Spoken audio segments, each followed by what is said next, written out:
We're going to take a look at Euler's method. Now, I know it looks like Euler, but it is actually Euler, named after, I think he was a Swiss, maybe, mathematician. I might be wrong on that, but something like that. So Euler's method is a way to solve for not actually solve, but approximate values for differential equations, especially when we can't actually work backward and separate and integrate and find the original function. Okay, so it's extremely useful to kind of look at values to figure out what the approximate value would be. And the smaller the step size of Euler's method, then the more accurate your approximation is. Okay. If you've ever watched the movie Hidden Figures, Euler's method is actually what they use to kind of approximate the curve to be able to map that trajectory to go to the moon. It is obviously useful and has been used in the past. Nowadays, we can do a lot more stuff with advanced technology, but Euler's method is still used in calc to, again, approximate those values. Okay, so basically what you do is you start at a known point, okay, that's on the graph. You have the differential equation given to you, so you calculate the slope at that point using that dy dx, that derivative, and then for a given value of delta x, so the rate of change, so they'll tell you, what your step size is, okay?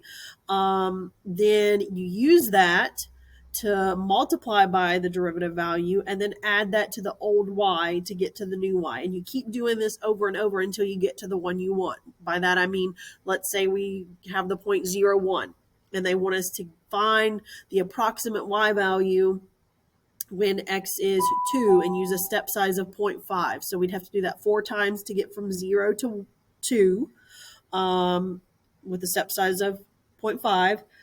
And then we're going to be plugging in the derivative. So let's go through an example. Let's just talk about plugging in. This is calculator heavy for the most part, unless it's easy to plug in. Sometimes you'll have some on the calculator inactive section, but sometimes not. So it can kind of go either way. If it's on the inactive section, then it should be really easy to use.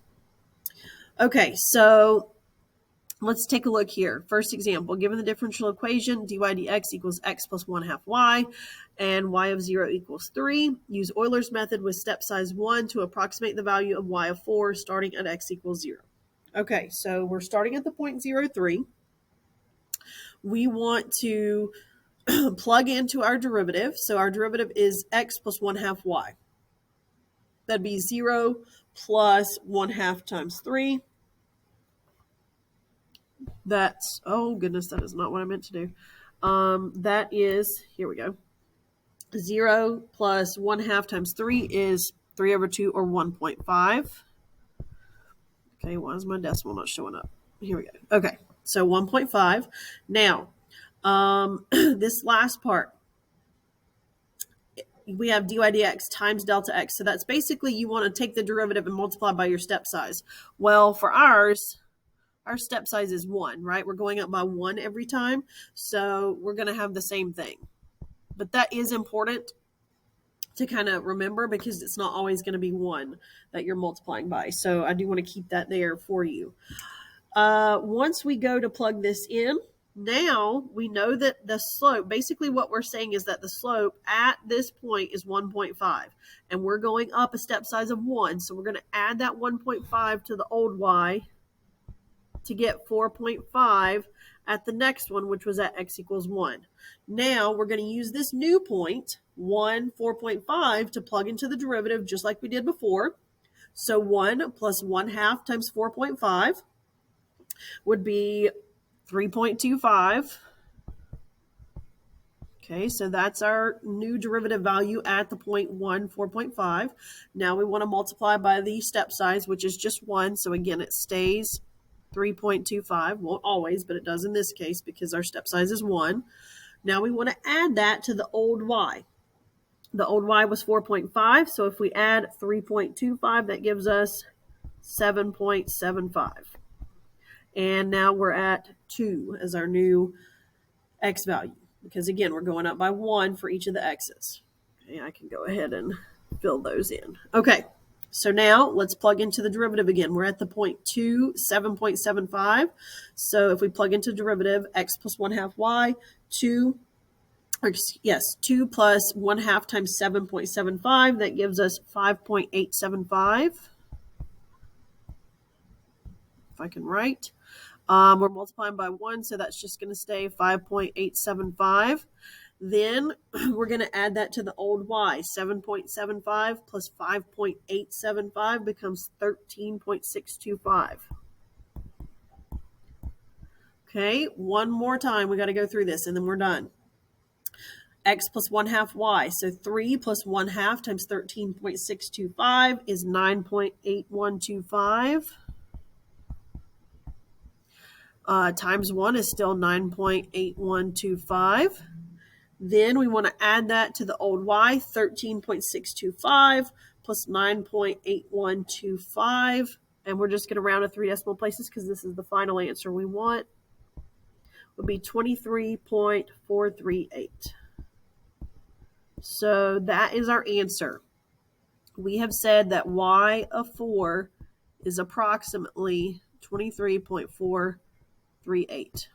Okay, using Euler's method. Now, we had a very big step size. The fact that our step size was 1 means this is probably not super accurate. The smaller your step size, think back when we did our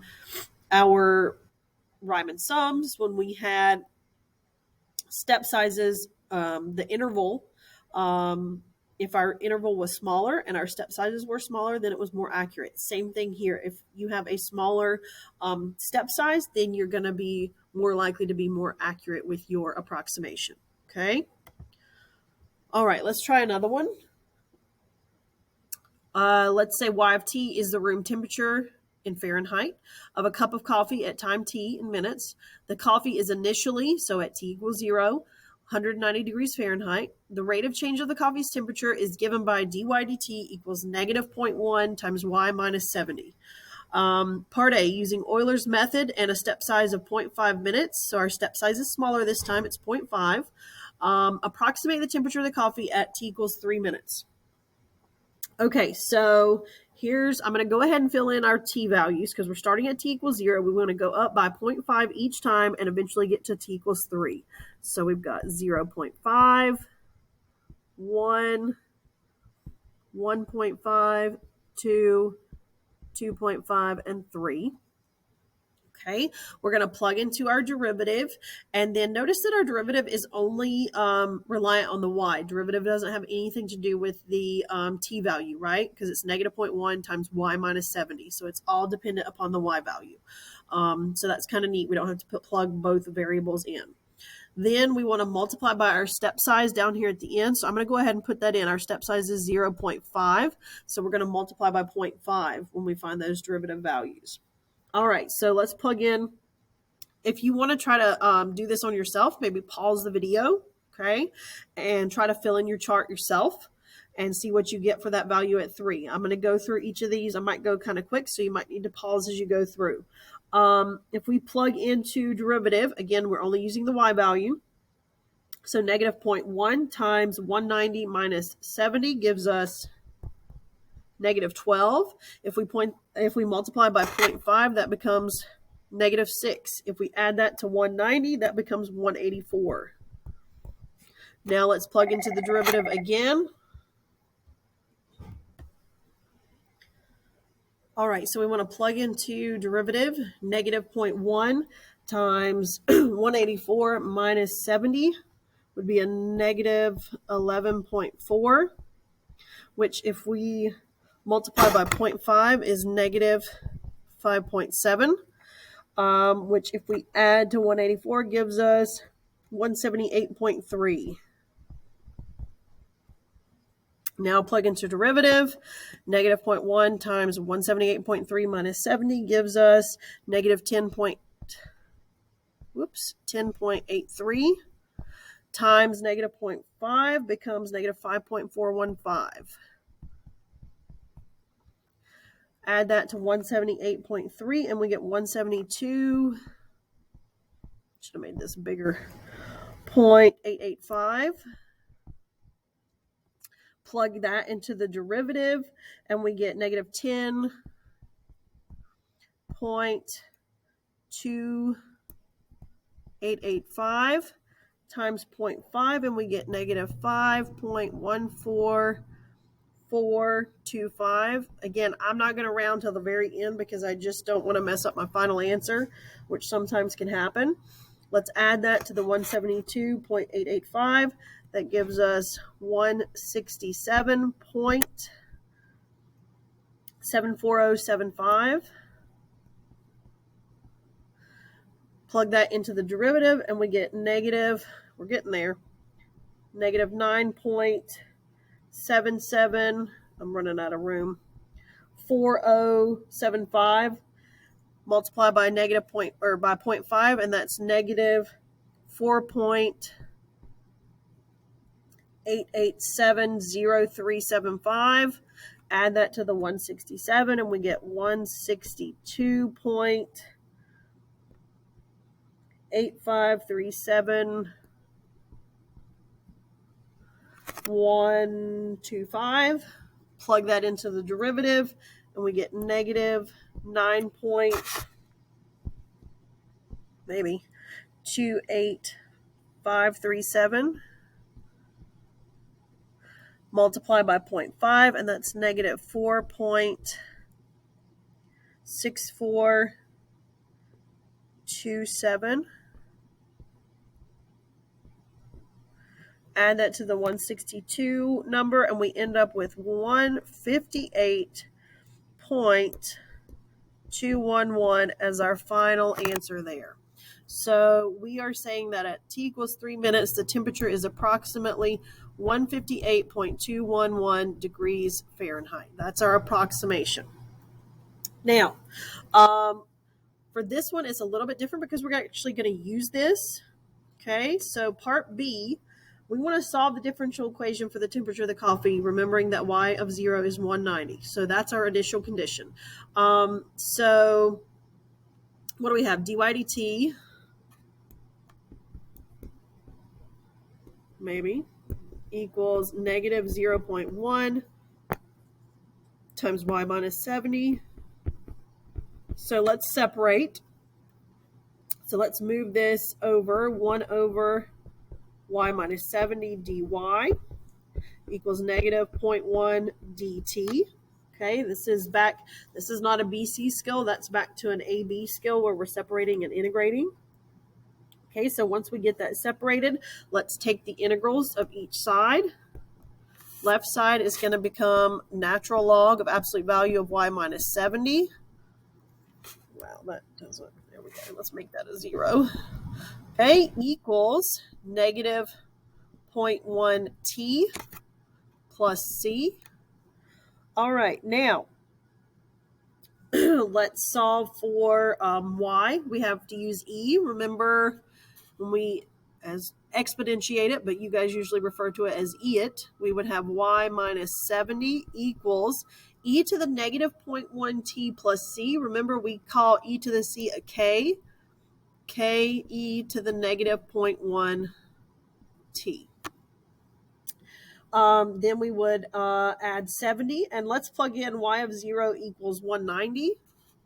So if we do that, 190 minus 70 gives us 120. Okay, 190 minus 70 gives us 120 equals k e to the 0. So that's our k value. So now we know that y equals 120 e to the negative 0.1 t, and then let's move that 70 over plus 70. So that's our equation, the actual solution.